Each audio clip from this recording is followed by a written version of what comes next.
اعوذ باللہ من الشیطان الرجیم بسم اللہ الرحمن الرحیم رب اشرح لی صدری ویسر لی امری واحلل عقدۃ من لسانی یفقہوا قولی۔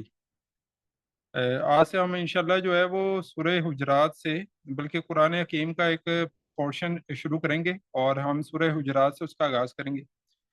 اصلاً تو جو ارادہ تھا وہ یہ تھا کہ آخری جو منزل ہے وہ تقریباً سورہ قاف سے شروع ہوتی ہے، یعنی یہ 50 نمبر جو صورت ہے سورہ قاف، تو وہاں سے سورج شروع ہوتی ہے اور اس میں عمومی جو موضوعات ہیں ان میں وہاں ایک دین کا جتنی بھی تعلیمات ہیں چھوٹی صورتوں کے اندر وہ ان کے خلاصے کی صورت میں آئی ہیں، یعنی جتنی چھوٹی صورتیں ہیں یہ بڑی جامع صورتیں ہیں، ان میں بہت سی اہم باتیں جو ہیں وہ اس میں آ گئی ہیں، خلاصے کی صورت میں آ گئی ہیں۔ پھر اس کے علاوہ ان میں ایمان بالآخرہ جو کانسیپٹ ہے وہ بہت زیادہ یعنی آپ کو عمومی طور پہ نظر آئے گا کافی زیادہ۔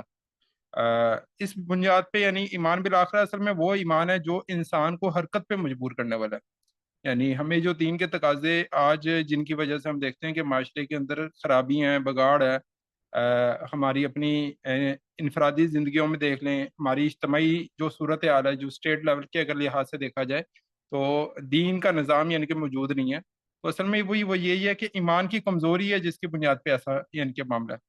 اور ایمان بھی اصل میں ایمان باللہ نہیں، ایمان بالآخرہ کی میں بات کر رہا ہوں، کیونکہ ہم لوگوں کو کچھ احساس نہیں ہے کہ ہم جو زندگیاں گزار رہے ہیں اس کے اوپر ہماری کوئی پکڑ ہونی ہے۔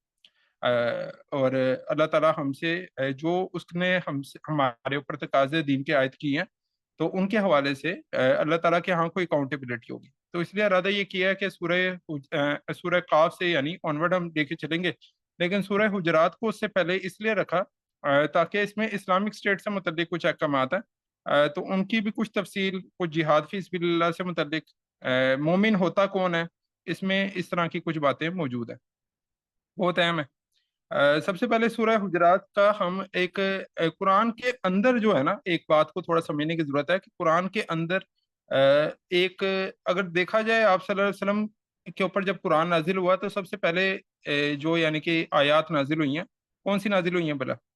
سورہ الگ کہتے ہیں اس ہاں جی، سورہ الگ، بالکل بالکل صحیح کہہ رہی ہیں آپ۔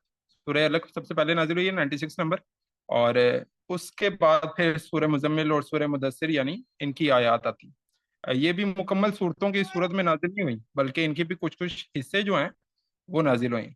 سورہ فاتحہ ہے جو سب سے پہلی مکمل صورت کے طور پہ نازل ہوئی ہے، تو اگر ہم اس اعتبار سے دیکھیں کہ آج ہمارے پاس جو مصحف کے اندر قرآن کی ترتیب موجود ہے وہ اصل میں وہ ترتیب نہیں ہے کہ جو نزولی ترتیب ہے جو آپ صلی اللہ علیہ وسلم کے اوپر قرآن نازل ہوا ہے اس ترتیب میں آج ہمارے پاس موجود نہیں ہے۔ ہمارے پاس جو آج مصحف موجود ہے اس کی ایک علیحدہ ترتیب ہے جو کہ اللہ تعالیٰ نے اسے ہم کہتے ہیں یہ توقیفی ترتیب ہے، اسے ہی ہم مصحفی ترتیب بھی کہہ دیتے ہیں، ترتیب میں مصحف کہہ لیں یا اسے آپ توقیفی کہتے ہیں، یعنی اللہ تعالیٰ کی طرف سے ہے، تو اللہ تعالیٰ کے اور اس کو رسول صلی اللہ علیہ وسلم کے بتانے پہ موقوف ہے، تو جو انہوں نے بتایا اس کے مطابق اس ترتیب کو رکھا گیا۔ اچھا، بہت سے لوگ اس طرح سے قرآن کا مطالعہ کرتے ہیں لیکن اس میں کئی بار انہیں بہت سی ڈسکنٹینیوٹی محسوس ہوتی ہے، اور بہت سے لوگ سمجھتے ہیں کہ جیسے یہ مختلف باتیں آ رہی ہیں، کبھی کوئی بات ہو رہی ہے کبھی کوئی بات ہو رہی ہے، تو اس اعتبار سے ایک انہیں اس کے اندر ایک ریدم، ایک یعنی کنٹینیوٹی، ایک تسلسل جو ہے وہ ٹوٹتا کئی بار محسوس ہوتا ہے۔ اصلاً جو بات ہے وہ یہ ہے کہ قرآن کی یہ جو ترتیب مصحف کی رکھی گئی ہے اس میں بھی ایک ترتیب ہے، بس وہ ایک ترتیب ایسی ہے جس کو جو غور و فکر کے نتیجے میں سامنے آتی ہے، اب اس کے اوپر بہت زیادہ کام ہوا ہے تو ہم کوشش کریں گے کہ درمیان میں اس ترتیب کو بھی کچھ ملحوظے خاطر رکھیں اور لنک وغیرہ اسٹیبلش کریں۔ سورہ حجرات سے جو پچھلی صورت ہے وہ ہے سورہ فتح۔ اچھا، سورہ فتح کا بنیادی جو مضمون ہے وہ اگر دیکھا جائے گا تو وہ صلح حدیبیہ کا یعنی جو ٹائم پیریڈ ہے۔ اچھا، ہمیں نا سیرت کے ویسے ادوار کا بھی اندازہ ہونا چاہیے اور ہمیں کم از کم ایئر وائز تو یاد ہونا چاہیے کہ کس سال کے اندر کیا معاملہ ہوا۔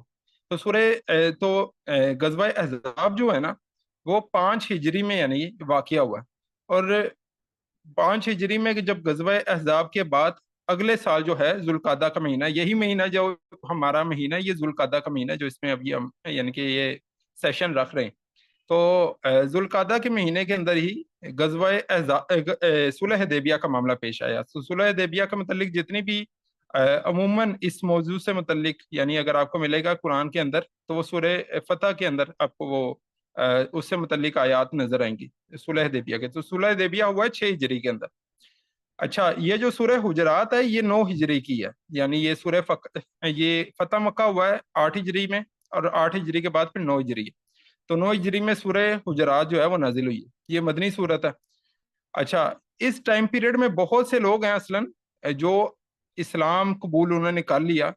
یعنی وہاں پہ جو اسلام تھا وہ صرف مذہب کی حیثیت سے نہیں تھا بلکہ وہ ایک اسٹیٹ لیول پہ ایک سسٹم ایک اسٹیبلش ہو گیا.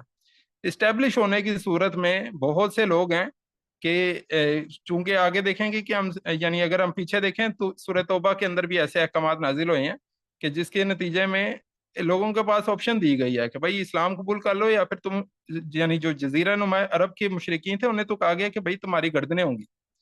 تو انہیں سیدھا بتا دیا گیا کیونکہ وہاں پہ اتمام حجت بہت ہو چکا ہوا ہے. اور صحابہ بھی اگر ہم دیکھیں گے کہ وہ بھی اگر کسی خطے میں جاتے تھے تو وہاں پہ وہ 3 آپشن دیتے تھے کہ بھائی اسلام قبول کر لو تو تم ہمارے بھائی ہو اور جس جگہ تم موجود ہو یہاں کا سسٹم بھی تم رن کرو گے.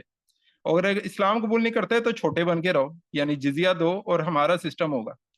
اور اگر اس طرح بھی نہیں کرتا تو تلوار سے فیصلہ کرتے. ٹھیک ہے یہ 3 آپشن دیا کرتے تھے صحابہ.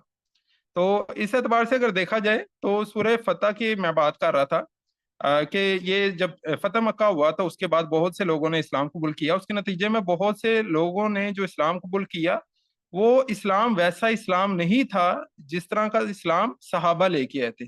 یعنی جو ایمان کی سطح ان کی تھی صحابہ کی کہ وہ جو دل سے لے کے آئے تھے بالکل ان کا معاملہ بہت سے لوگوں نے مجبوراً اسلام کو قبول کیا ایک اعتبار سے. یعنی اس میں ان کی کوئی یعنی ایک جسے کہیں کہ ان کے پاس اور کوئی راستہ نہیں تھا تو اس بنیاد پہ انہوں نے اسلام کو قبول کیا. بات یہ ہو رہی تھی پھر سورہ حجرات کے اندر جو احکامات ہم دیکھیں گے کہ وہ اسی کے متعلق ہیں کہ ایمان کے تقاضے کیا کیا ہیں. تو اس سے پہلے جو سورہ فتح ہے اس کے آخری جو 2 آیات ہیں اس کو اگر دیکھیں گے تو آخری سیکنڈ لاسٹ جو آیت ہے وہ ہے جو آپ صلی اللہ علیہ وسلم کے مشن کے متعلق آپ صلی اللہ علیہ وسلم کا جو مقصد بعثت ہے اس کے متعلق. اور اس میں کہا وہ غلبہ دین ہے. والذی ارسل رسولہ بالہدی ودین الحق لیظہرہ علی الدین کلہ وکفی باللہ شہیدا کہ اللہ تعالیٰ نے اپنے رسول صلی اللہ علیہ وسلم کو جو بھیجا ہے ہدایت کے ساتھ اور دین حق دے کر تاکہ وہ اس کو غالب کر دیں تمام ادیان کے اوپر تمام سسٹمز کے اوپر اسے غالب کر دیں. اور اس گواہی کے لیے اللہ تعالیٰ کہتے ہیں صرف میں کافی ہوں. وکفی باللہ شہیدا کہ اللہ تعالیٰ اس کی گواہی کے لیے اس کے حق ہونے کے لیے یہ اللہ تعالیٰ ایک بشارت دے رہے ہیں. اللہ تعالیٰ کہہ رہے ہیں کہ یہ دنیا میں تمام نظاموں کے اوپر یہ دین غالب ہو کے رہے گا. ایک وقت آئے گا آج ہم دیکھتے ہیں کہ دنیا میں کوئی امن و امان نہیں ہے. فلسطین ہے اس میں خون بہ رہا ہے مسلمانوں کا خون بہ رہا ہے ہر وقت. ہم اپنے حالات کو دیکھیں تو انفلیشن بہت زیادہ ہے غربت ہے بے روزگاری ہے بہت سے مسائل ہیں کرائم ریٹ بہت ہائی ہے.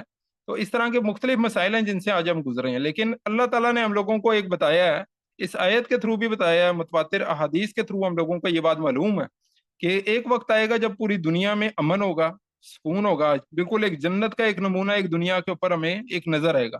لیکن اس کے لیے کام کس نے کرنا ہے وہ کام میں نے آپ نے ہم سب نے کرنا ہے. ٹھیک ہے اقامت دین ہم سارے کے اوپر فرض ہے. اللہ تعالیٰ نے بتا دیا کہ وہ دن ایک دن آئے گا کہ جب یعنی دین جو ہے وہ پورا کا پورا قائم ہوگا. تو اسی کو علامہ اقبال نے کہا ہے نا کہ وقت فرصت ہے کہاں یعنی وقت فرصت ہے کہاں کام ابھی باقی ہے نور توحید کا اتمام ابھی باقی ہے. تو بہرحال بات ہو رہی تھی کہ یہاں پہ سیکنڈ لاسٹ آیت میں اللہ تعالیٰ کے رسول صلی اللہ علیہ وسلم کا جو مشن ہے غلبہ دین اس کو ایکسپلین کیا گیا. اگلی جو اس کے متعلق آیت ہے کہ غلبہ دین میں جو آپ صلی اللہ علیہ وسلم کے ساتھی جو اس ایفرٹ کے اندر یعنی لگے ہیں ان کی خصوصیات کیا ہیں ان کے اوصاف کیا ہیں وہ اس اگلی آیت کے اندر بیان ہوئے ہیں. لمبی آیت ہے تھوڑا سا میں اس کا صرف مفہوم بیان کروں گا کہ اس میں سب سے شروع میں تو کہا گیا کہ محمد رسول اللہ محمد صلی اللہ علیہ وسلم اللہ کے رسول ہیں اور وہ لوگ کہ جو ان کے ساتھ ہیں وہ اشداء علی الکفار رحماء بینہم وہ کفار کے اوپر شدید ہیں اور مومنین کے اوپر نرم دل ہیں. اس کو علامہ اقبال نے کہا نا وہ ہلکا یاراں تو بریشم کی طرح نرم رزم حق و باطل ہو تو فلاد ہے مومن. تو بالکل اسی کا نقشہ اسی آیت کو ایک اور انداز میں انہوں نے اپنے شعر کے اندر بیان کیا. پھر وہاں پہ کچھ آیات ہیں جو کہ جی تم انہیں دیکھو گے کہ ان کے چہروں کے اوپر سجدوں کے نشان ہوں گے اور یعنی وہ نماز پڑھتے ہوں گے نماز پڑھتے ہوں گے، اللہ تعالیٰ کا فضل، اس کی رضوان تلاش کرتے ہوں گے، پھر ان کی ایک مثال بیان ہوئی ہے. وہ جو مثال ہے نا، وہ اصل میں بہت اہم مثال ہے. ان کی مثال کے حوالے سے کہا گیا کہ وہ تورات میں بھی بیان ہوئی ہے، وہ انجیل میں بھی بیان ہوئی ہے، اور ان کی مثال ایک کھیتی سے دی ہے. یعنی ایک ایسی ایک جسے کہیں کہ جیسے کوئی کھیتی ہے اور اس کے اندر کوئی بیج ہے جو کسی بونے والے نے بویا ہے، یعنی کسی کسان نے کوئی بیج بوئے. اس کے نتیجے میں، ان بیجوں کے نتیجے میں اگر آپ دیکھیں کہ فصل جب اگتی ہے تو سب سے پہلے اس کی کچھ سوئیاں ہیں جو برآمد ہوتی ہیں. بیج پھڑتا ہے، اس سے کچھ سوئی ٹائپ اس کی یعنی کہ نکلتی ہے. پھر مختلف جو سوئیاں وہ کٹھی ہوتی ہیں، ایک اسٹرینتھن ہوتی ہیں، اور اس کی یعنی ایک آہستہ آہستہ وہ ایک ٹہنی سے پھر وہ تنا یعنی کہ تنا درخت ایک بن جاتا ہے. یعنی فصل کو بھی دیکھیں تو پھر وہ فصل یعنی زیادہ ابھر آتی ہے. تو بالکل اسی طرح وہاں پہ آپ صلی اللہ علیہ وسلم کے ساتھیوں کی مثال بیان ہوئی ہے کہ شروع میں آپ صلی اللہ علیہ وسلم نے ایمان کا بیج جو بویا، اس کے نتیجے میں معاشرے میں ایمان کی دعوت دی. اس کے نتیجے میں تھوڑے سے لوگ تھے جو یعنی ایمان کی دعوت پہ انہوں نے لبیک کہا. اور ہم دیکھتے ہیں کہ 13 سالہ جو ایفرٹ ہے آپ صلی اللہ علیہ وسلم نے کی، تقریباً 158 کے قریب کہتے ہیں کہ صحابہ تھے جو اکٹھے ہوئے. اور غزوہ بدر میں ہمیں وہ 313 نظر آتے ہیں، غزوہ احد میں ہمیں وہ 1000 نظر آتے ہیں، غزوہ احزاب کے اندر پھر مزید اضافہ کوئی 4000 کے قریب یعنی کہ یعنی پھر وہ وہاں پہ تعداد کا اتنا یعنی 2000 کے قریب کوئی اتنا اندازہ ہوتا ہے. یا پھر اس کے بعد صلح حدیبیہ ہے، وہاں پہ کوئی 1400 ہیں. پھر فتح مکہ ہے تو وہاں پہ وہ 10,000 کی صورت اختیار کر گئے. تو یہ محمد صلی اللہ علیہ وسلم کا جو قافلہ ہے یا ان کے ساتھی ہیں وہ آہستہ آہستہ بڑھتے چلے گئے، اور اللہ تعالیٰ نے پھر انہیں عرب کے اندر غلبہ بھی دیا. اچھا، یہ اسے اگلی جو صورت ہے سورہ حجرات میں، پیچھے والی اگر لنک ساتھ اسٹیبلش کریں تو وہاں پہ محمد صلی اللہ علیہ وسلم کا مشن غلبہ دین. اگلی آیت میں آپ صلی اللہ علیہ وسلم کے ساتھیوں کے خواص کہ جو اس ایفرٹ کے اندر لگے غلبہ دین کے اندر، اور پھر غلبہ دین کے نتیجے میں جو ریاست قائم ہوتی ہے اس ریاست کے جو سیلینٹ فیچرز ہیں، اور اس ریاست میں افراد کا باہمی تعلق کیا ہونا چاہیے. اصل میں یہ ہے جو سورہ حجرات کا موضوع. ٹھیک ہے، یہاں تک اگر کوئی بات کسی کو سمجھنے میں کچھ مشکل ہے تو وہ آگاہ کر سکتا ہے، نہیں تو پھر ہم آگے چلتے ہیں. اب یہاں سے چلتے ہیں سورہ حجرات میں. اچھا، حجرات کا کیا معنی ہے یہ ہم آگے یعنی کہ دیکھ لیں گے، ابھی آ جائے گا. سب سے شروع میں ہم اس کو دیکھتے ہیں کہ اعوذ باللہ من الشیطان الرجیم، بسم اللہ الرحمن الرحیم. یا ایھا الذین آمنو، اے وہ لوگوں جو ایمان لے آئے ہو. یا اس کا ایک اور مفہوم بھی کیا جاتا ہے کہ اے وہ لوگوں جو ایمان کے دعوے دار ہو. یعنی تم نے کلمہ پڑھ لیا ہے. جب انسان کلمہ پڑھ لیتا تو ہم کہتے ہیں یار یہ بندہ ایمان لے آیا. لیکن ایمان کی بھی اگر ہم ڈیفینیشن دیکھیں نا، یعنی ہم ایک ایمان مجمل اور ایمان مفصل اگر بچپن میں پڑھا ہوگا تو ایمان مجمل میں ہم لوگ کہتے ہیں کہ آمنت باللہ کما ہوا باسماءہ و صفاتہ وقبلت جمیع احکامہ اقرار باللسان و تصدیق بالقلب. یہ اصل میں ایمان کی ڈیفینیشن بعد میں یعنی کہ ایک طے ہوئی ہے متکلمین کے ہاں. تو وہ ایمان مجمل کی صورت میں ہے کہ مجمل کہتے ہیں اجمالاً، یعنی بریف انداز میں اگر ایمان کو ایکسپلین کیا جائے تو وہ کیا ہے. تو اس میں آیا ہے کہ میں تیرے احکامات، تمام احکامات کو قبول کرتا ہوں. اقرار باللسان، میں اقرار کرتا ہوں زبان سے. وہ تصدیق بالقلب، اور دل سے بھی اس کی تصدیق کرتا ہوں. یعنی ایمان کی دو حصے یہ عموماً زیادہ ہائی لائٹڈ ہوتے ہیں کہ ایک ہے دل میں تصدیق، یہ حقیقی ایمان ہے. ٹھیک ہے، لیکن ایمان اقرار باللسان کا بھی نام ہے، زبان سے بھی اس کا اظہار ہوگا. ٹھیک ہے، تو یہ ایک ڈیفینیشن ہوئی ہے. تو بہت سے لوگ ایسا ہوتا ہے کہ اقرار باللسان کی سطح پہ ہوتے ہیں اور تصدیق بالقلب نہیں ہوتا. تو ایسے لوگ جنہوں نے کلمہ پڑھ لیا ہے لیکن ایمان ان کے اندر پوری طرح سے راسخ نہیں ہوا یا ایمان نے جڑ نہیں پکڑی، تو ایسے لوگوں کو بھی بظاہر ہم ایمان یعنی اہل ایمان میں ہی شمار کرتے ہیں، لیکن اصل میں وہ حقیقت کے اعتبار سے اللہ تعالیٰ کے ہاں دیکھا جائے تو اس اعتبار سے ان کے دلوں میں وہ چیز موجود نہیں ہے، اور مکمل ایمان یعنی ان کا نہیں قرار دیا جا سکتا. بہرحال، یا ایھا الذین آمنو، اے وہ لوگوں جو ایمان کے دعوے دار ہو.